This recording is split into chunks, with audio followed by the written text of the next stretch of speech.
বাংলাদেশের অবস্থা কি এর চেয়েও খারাপ? স্টেট ব্যাংকের অফিসাররাই চুরি হওয়া কাউন্টারের নির্দোষ ক্যাশিয়ারের ওপর ভয়াবহ নির্যাতন করতে শুরু করে। ভয় দেখানো, হুমকি দেওয়া ও অজস্র মিথ্যাচার করে চূড়ান্ত অপমান করাও চলতে থাকে। চুরি হওয়া স্টেট ব্যাংকের মালদা ব্রাঞ্চের চিফ ম্যানেজার উজ্জ্বল কুমার আর ক্যাশ ক্রেডিট ম্যানেজার বিশাল কুমার মূলত এই দুটো জিনিস করেছে।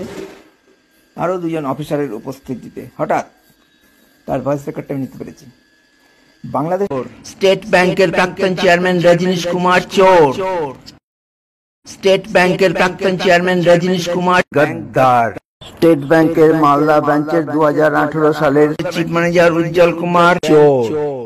স্টেট ব্যাংকের মালদা ব্রাঞ্চের 2018 সালের চিফ ম্যানেজার উজ্জ্বল কুমার ঘুষখোর। স্টেট ব্যাংকের মালদা ব্রাঞ্চের 2018 সালের চিফ ম্যানেজার উজ্জ্বল কুমার গদ্দার। স্টেট ব্যাংকের মালদা ব্রাঞ্চের 2018 সালের ক্যাশ ক্রেডিট ম্যানেজার বিশাল কুমার ঘুষখোর।